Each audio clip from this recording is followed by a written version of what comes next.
दोस्तों, देविका क्लासेस के official YouTube channel पर आप सभी का स्वागत है। आज हम आधुनिक भारत की श्रृंखला को आगे बढ़ाएंगे और आधुनिक भारत की श्रृंखला जैसे कि आप देख रहे हैं, पिछले कई वीडियो आपको मिले हैं, उसमें आज हम पढ़ेंगे भारत में ब्रिटिश शक्ति का विस्तार। यानी कि हम देखेंगे कि किस प्रकार भारत में आकर के ब्रिटिश शक्ति ने अपना विस्तार किया। और ये विस्तार कोई एकदम से नहीं हो गया था, ये विस्तार किया था उन्होंने चरणबद्ध तरीके से, यानी योजनाबद्ध तरीके से। किस प्रकार से इसे देखते हैं। अच्छा, इस ब्रिटिश शक्ति को विस्तार देने में कई नीतियां थी। जैसे आपको दिखाई दे रहा है लॉर्ड क्लाइव का द्वैध शासन, लॉर्ड क्लाइव का द्वैध शासन जो हमने पढ़ लिया था जब हम प्लासी और बक्सर को खत्म कर रहे थे। तब लॉर्ड क्लाइव का द्वैध शासन हमने खत्म कर दिया है कि किस प्रकार से बंगाल में द्वैध शासन लगा करके बंगाल को लूटा गया। बंगाल में ऐसी स्थितियां बना दी इन लोगों ने, यानी अंग्रेजों ने, कि वहां पर जो बंगाल एक समृद्ध राज्य हुआ करता था और उस पर अकाल की नौबत आ गई थी। तो ये हमने लॉर्ड क्लाइव का द्वैध शासन पढ़ लिया था। आप प्ले लिस्ट में जाएंगे तो आपको मिल जाएगा। बेलीजली की सहायक संधि, लॉर्ड बेलीजली की सहायक संधि, लॉर्ड डलहौजी का व्यापकगत सिद्धांत और हेस्टिंगस यानी वॉरेन हेस्टिंगस की घेरे की नीति। ये चार चीजें जो थी बहुत इंपॉर्टेंट थी। यानी परीक्षा के दृष्टिकोण से आपसे डायरेक्ट पूछ सकता है फैक्चुअल क्वेश्चन कि बताइए द्वैध शासन किसने लगाया था? लॉर्ड क्लाइव ने लगाया था। सहायक संधि कौन लेकर के व्यापक रूप से भारत में किस बड़े पैमाने पर सहायक संधि की शुरुआत किसने की थी? बेलीजली ने की थी। व्यापकगत सिद्धांत को कौन लेकर के आया था? डलहौजी लेकर के आया था। और घेरे की नीति कौन लेकर के आया था? तो वॉरेन हेस्टिंगस लेकर के आया था।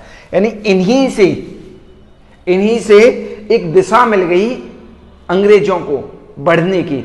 तो आज का जो हमारा टॉपिक होगा वो होगा बेलीजली की सहायक संधि। क्या होगा? बेलीजली की सहायक संधि। That's clear.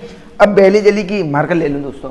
बेलीजली की जो सहायक संधि है, सबसे पहले तो हमें यह पता करना पड़ेगा कि जो बेलीजली आया था तो वो उसका कार्यकाल कितना था? 1798 से 1805। देखिए 1798 से 1805 तक ये रहा, लगभग 7 साल में ही ये जो बेलीजली था वो साम्राज्यवादी नीति का विचारक था। यानी ये चाहता था कि किसी भी प्रकार से ब्रिटिश शक्ति जो है उसका साम्राज्य हो, उसका विस्तार हो। और ये बेलीजली जो था, पूछने के लिए आ जाता है, ये अपने आप को क्या कहता था? बंगाल का शेर कहता था। बंगाल का शेर कौन कहता था? बेलीजली कहता था अपने आप को। अब हम बात करेंगे इसकी सहायक संधि। देखिए सहायक संधि को बड़े पैमाने पर लागू किसने किया था? वो बेलीजली ने किया था। लेकिन इसे लाया कौन था? इसे लाया था डुप्ले। जी हां, डुप्ले। अब ये डुप्ले कौन था? तो ये फ्रांसीसी व्यक्ति था, यानी फ्रांसीसी गवर्नर। फ्रांसीसी कंपनियों की स्थापना हुई थी ना भारत में आए थे फ्रांसीसी, मैं आपको सभी पढ़ा चुका हूं। तो जो डुप्ले था वो फ्रांसीसी गवर्नर था। वास्तविक सहायक संधि का मतलब क्या है? जैसे आपको नाम से ही पता चला है कि एक दूसरे की सहायता करना, यानी एक दूसरे की, यानी किसी को, ये डुप्ले क्या काम किया करता था कि इसकी जो सेना थी वो क्या थी? मॉडर्न थी। क्या थी? मॉडर्न थी। यानी मॉडर्न का मतलब है इसकी सेना का आधुनिकीकरण हुआ था, तकनीकी रूप से विकसित थी ये। तो ये क्या काम करते थे? ये क्या काम करता था? डुप्ले भारत में जब आया था तो कुछ पैसे लेकर के अपनी सेना को राज्यों में दे दिया करता था, जिससे क्या होता था? इसका तो खर्चा पानी चल जाता था। और जो देशी राज्य हुआ करते थे वो क्या काम करते थे? उनको सहायता मिल जाती थी। कैसी? सैनिक सहायता। अच्छा, इसके बाद में बेलीजली आया और बेलीजली ने क्या काम किया कि भारत में बड़े पैमाने पर सहायक संधि को लागू किया। और उसी को समझते हैं कि सहायक संधि को किस प्रकार से लागू किया और भारत में उस समय क्या स्थिति थी। ठीक है दोस्तों, तो यहां थोड़ा सा नक्शा बनाते हैं भारत का, ठीक है।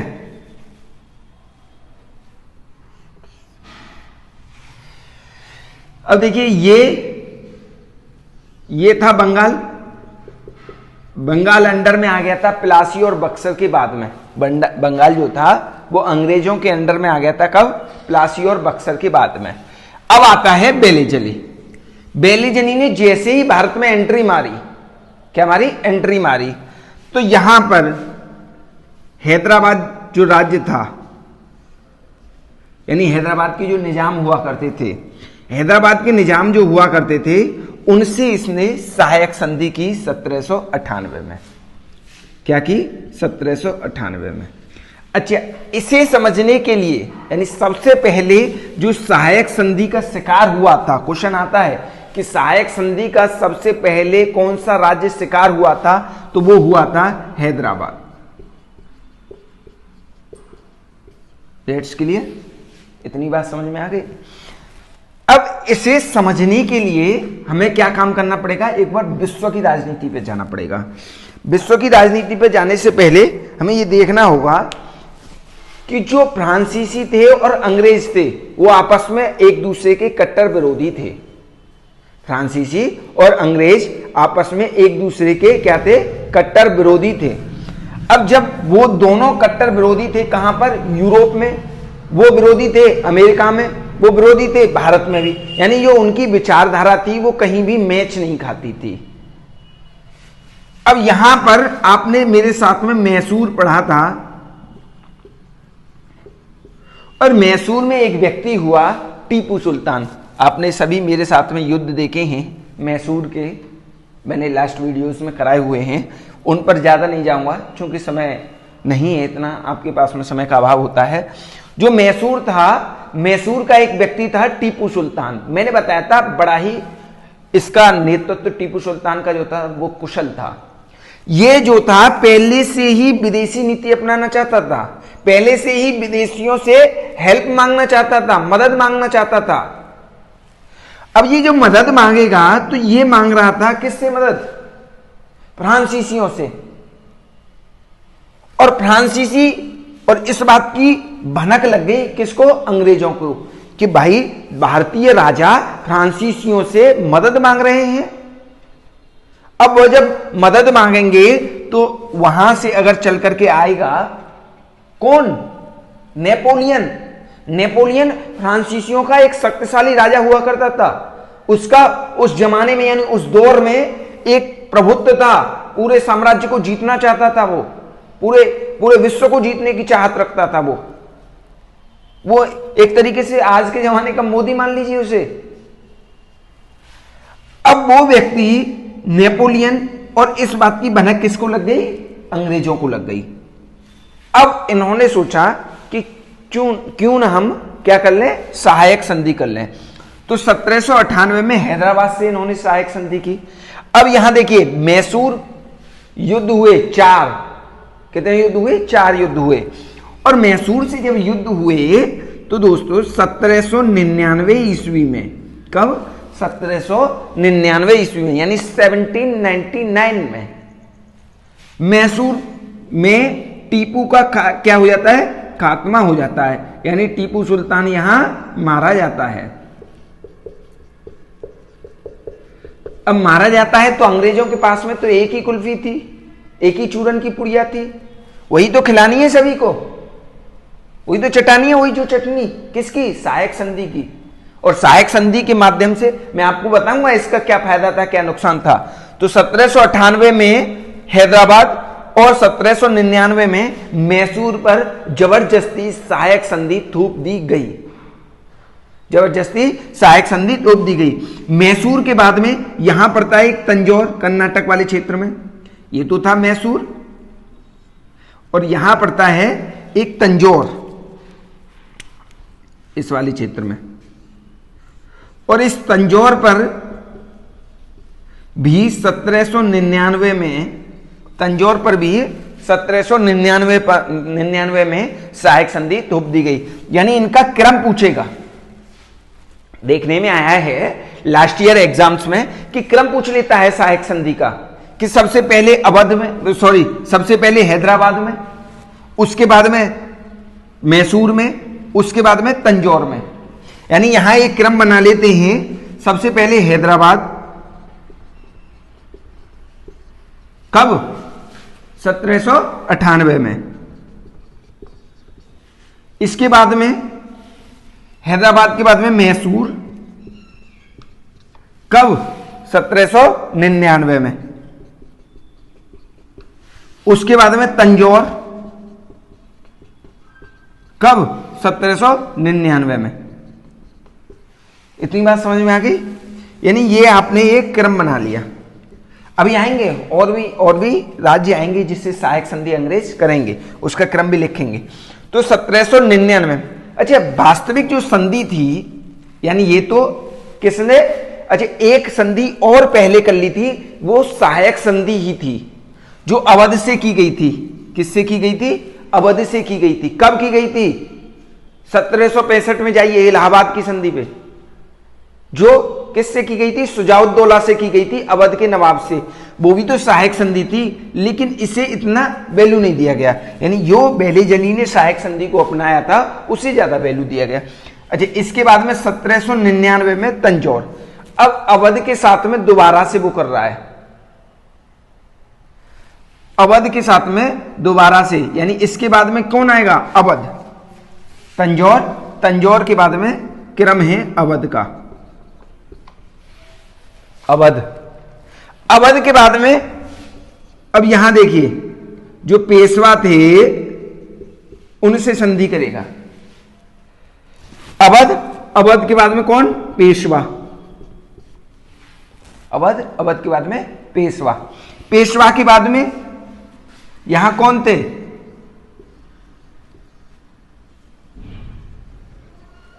भोसले। पेशवा के बाद में भोसले से सहायक संधि उन्होंने की। उसके बाद में भोसले के बाद में सिंधिया, ग्वालियर के सिंधिया।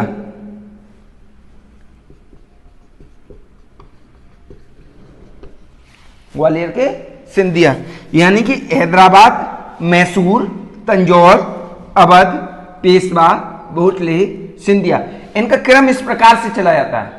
अब क्वेश्चन में पूछेगा, बताइए निम्न में से किसने अंग्रेजों की सहायक संधि को स्वीकार नहीं किया था? एक तीन ऑप्शन इसमें से दे देगा, बोल देगा इंदौर के होलकर। कौन?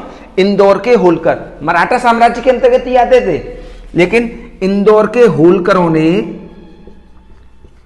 सहायक संधि को नहीं अपनाया था। क्या नहीं किया गया था? इन्होंने नहीं अपनाया था। इतनी बात समझ में आ गई? आप इसे नोट कर लीजिए।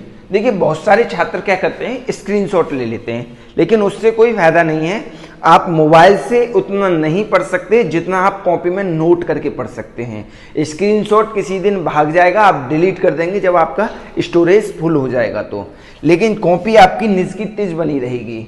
जब भी आप एग्जाम के टाइम पर एग्जाम देने जाएंगे तो जल्दी से फटाक से रिवीजन कर सकें, इसीलिए तो नोट्स होते हैं अपने। इसके बाद में अब हम देखते हैं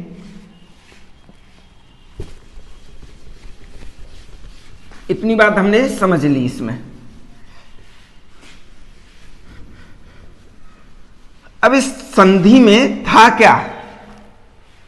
क्वेश्चन है कि संधि के क्या क्या प्रावधान थे। तो ये थोड़ी सी कहानी सुनेंगे, संधि के क्या प्रावधान थे।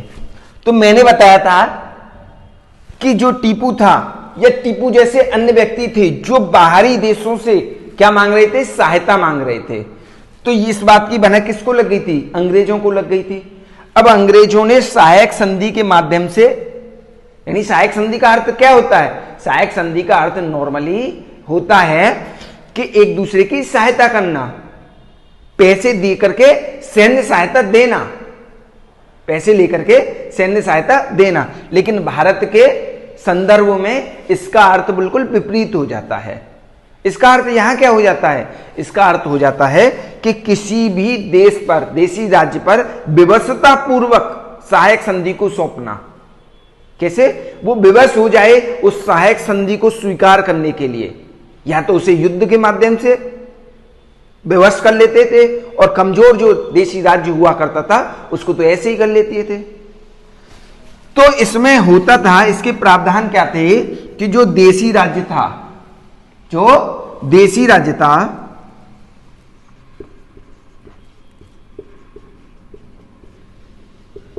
देशी राज्य को अपने राज्य में अंग्रेजों की सेना रखनी होती थी।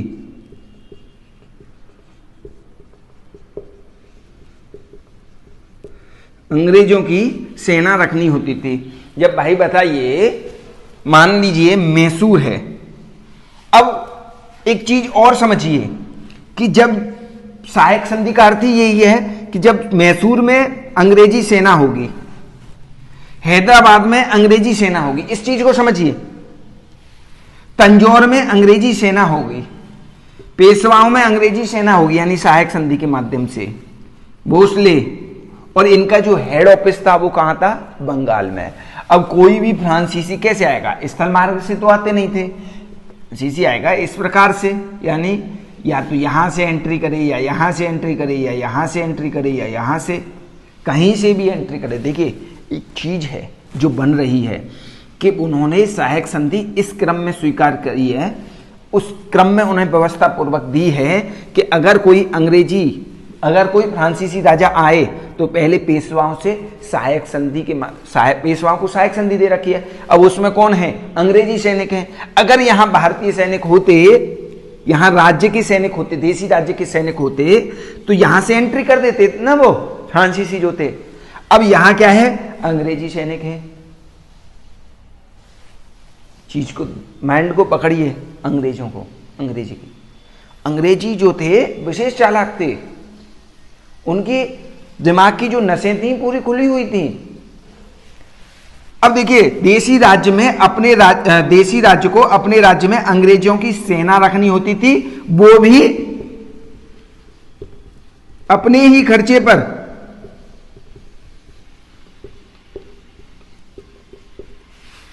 देशी राज्य को अपने राज्य में अंग्रेजों की सेना रखनी होती थी, वो भी अपने ही खर्चे पर, यानी खर्चा भी कौन दे रहा है? देशी राज्य दे रहे हैं। अब दूसरी बात क्या है इसमें? इतना तक तो ठीक था। दूसरी शर्त इनकी ये थी, पहली शर्त तो ये हो गई, दूसरी शर्त इनकी ये थी कि आप किसी, यानी आपका जो था वो संप्रभुता का हनन हो जाएगा। संप्रभुता क्या था? पॉलिटी में मैंने बताया था, संपूर्ण प्रभुत्व संपन्न का अर्थ क्या था? संप्रभु का अर्थ है कि आप विदेशी मामलों में, क्या? विदेशी मामलों में निर्णय नहीं ले सकते। आप किसी विदेशी मामलों में, यानी या कह सकते हैं बाह्य मामलों में, आंतरिक और दो मामले थे ना, बाह्य मामलों में स्वयं निर्णय नहीं ले सकते हैं। यानी आपको कोई युद्ध लड़ना पड़ेगा दूसरे राज्यों से, आपको कोई शक्ति रखनी पड़ेगी, यानी कि फ्रांसीसी, तो आप स्वयं नहीं निर्णय ले सकते उसका। ये देखिए उनका दिमाग की नसें खुली हुई है कि नहीं? आप किसी बाह्य मामलों में स्वयं निर्णय नहीं ले सकते, यानी आपका जो बाहरी निर्णय लेने का अधिकार था उसका हनन कर दिया है इन्होंने इस संधि के माध्यम से। तीसरा, आपके राज्य में एक रेजिडेंट, अंग्रेजी रेजिडेंट, एक अंग्रेजी रेजिडेंट होगा। आपके राज्य में एक अंग्रेजी रेजिडेंट होगा जो कि आपके आंतरिक मामलों में हस्तक्षेप नहीं करेगा। इसमें लिखा हुआ था शर्त में, आपके राज्य में एक रेजिडेंट होगा जो कि आपके आंतरिक मामलों में हस्तक्षेप नहीं करेगा। लेकिन भारत के संदर्भ में, यानी यहां देखा जाए तो इस रेजिडेंट ने अपनी बदमाशी चालू कर दी, यानी उसके आंतरिक मामलों में भी हस्तक्षेप करने लगा। समस्या यहां बढ़ जाती है कि उसने, अब देखिए चौथी चीज जो थी, अब खर्चा किसका है? भारतीय राजाओं का। सेना किसकी है? अंग्रेजों की। अब आपसे कहा जाए, आपका दोस्त कहे कि भाई चल गाड़ी दिलवा करके ला, भाई चल गाड़ी दिलवा करके ला। अब आपका पैसा नहीं जाएगा तो आप क्या कहेंगे? भैया निकाल ला एक बेहतरीन सी मर्सिडीज। आपका पैसा जाता तो आप कहते ना, छोटी कोई गाड़ी बताते, स्कॉर्पियो, स्विफ्ट। तो इसी प्रकार से अब मान के चलते हैं, एक दूसरा उदाहरण लेते हैं कि आपको किसी शादी का बंदोबस्त करना है, तो आप तो बढ़िया बढ़िया चीजों का इस्तेमाल करेंगे ना। इसी आपके जेब से थोड़ी नहीं जा रहा है पैसा। तो ये जो थे अंग्रेज जो थे, वो देसी राज्यों में आधुनिक तरीके से, अब पैसा तो जा नहीं रहा, सेना का जो व्यवस्था थी वो अच्छे तरीके से कर रहे थे, जिससे नुकसान किसको हो रहा था? देसी राज्यों को। किसका? आर्थिक। किसका नुकसान हो रहा था? आर्थिक नुकसान हो रहा था। तो आपके राज्य में एक रेजिडेंट होगा, ये वाली शर्त थी इसमें, यानी कि आप बाह्य मामलों में स्वयं निर्णय नहीं ले सकते हैं। चौथा, आप किसी शत्रु को शरण नहीं देंगे। आप किसी शत्रु राज्य को शरण नहीं देंगे। इसका क्या अर्थ है? आप किसी शत्रु राज्य को शरण नहीं देंगे। इस लाइन को समझिए। देखिए, फैक्चुअल तो मैं भी करा सकता था कि लिखवा देता कि अवध, कि हैदराबाद, तंजौर, मैसूर, ये सभी चीज मैं भी लिखा सकता था कि इसने लॉर्ड बेलीजली ने सहायक संधि। चीजों को कंसेप्चुअल समझेंगे तभी लंबे समय तक याद रहता है, फैक्चुअल कम समय तक याद रहता है। आप किसी शत्रु राज्य को शरण नहीं देंगे। इसका क्या अर्थ है? इसका अर्थ यह है कि मान के चलिए ये कोई राज्य है, अब इस राज्य में, ये कोई राज्य है और इस राज्य में इन्होंने क्या काम किया? युद्ध लड़ा। अब युद्ध लड़ा और ये किससे सहायता लेने के लिए आया? ये किससे सहायता लेने के लिए आया? पेशवाओं से। यहां का राजा पेशवाओं से सहायता लेने के लिए आया। तो इसने ये लिख दिया, आप किसी शत्रु राज्य को शरण नहीं देंगे, यानी हमारे शत्रु राज्य को शरण नहीं देंगे, आप इसकी मदद नहीं करेंगे। ये तो वैसे ही देखिए, दिमाग की नसें देखिए अंग्रेजों की, यानी सब वो चीजें डाल दी। इसीलिए तो साम्राज्य, ये क्या है? शक्ति का विस्तार है। चैप्टर का नाम ही शक्ति का विस्तार है। चैप्टर का नाम ही शक्ति का विस्तार है। ये शक्ति का विस्तार ही तो कर रहे हैं। ये चार चीजें थी और जिससे अंग्रेजों को फायदा हुआ। ये अंग्रेजों को ही तो फायदा हुआ है। तुम्हें अलग से तुम्हें नहीं लिखाऊंगा कि लिखिए अंग्रेजों को फायदे या देसी राज्यों के नुकसान, फिर उसके परिणाम। यह अब स्वयं आपका दृष्टिकोण बन गया। इस किस पर? बेलीजली की सहायक संधि पर आपका एक दृष्टिकोण बन गया। आप स्वयं अब इस पर एक बेहतरीन उत्तर लिख सकते हैं। आप यहां से फैक्चुअल क्वेश्चन यानी ऑब्जेक्टिव जो क्वेश्चन थे उनको निकाल सकते हैं। ऑब्जेक्टिव क्वेश्चंस आप निकाल सकते हैं कि बताइए ऐसा कौन सा राज्य था जिसने पहले सहायक संधि को स्वीकार किया? उत्तर बताइए, उत्तर बताइए। हैदराबाद है। दूसरा कौन सा था? मैसूर है। तीसरा तंजौर है। फिर अवध है। उसके बाद में पेशवा हैं। उसके बाद में भोसले हैं। उसके बाद में सिंधिया हैं। जोधपुर, जयपुर, बूंदी, इन्होंने भी अपनाया था। जयपुर, जोधपुर, बूंदी, इन राज्यों ने भी सहायक संधि को अपनाया था। यदि इनमें से ऑप्शन दे दे आपको कि बताइए जयपुर ने अपनाया था? हाँ अपनाया था। बोलिए हाँ अपनाया था। जोधपुर, बूंदी। तो ये आज का जो टॉपिक था, इस पर हमने अच्छे से समझ विकसित की। आज के बाद में हम आपको नेक्स्ट वीडियो के साथ में मिलेंगे डलहौजी के व्यपगत सिद्धांत के साथ, यानी डॉक्ट्रिन्स ऑफ लैप्स के साथ, डलहौजी के। धन्यवाद।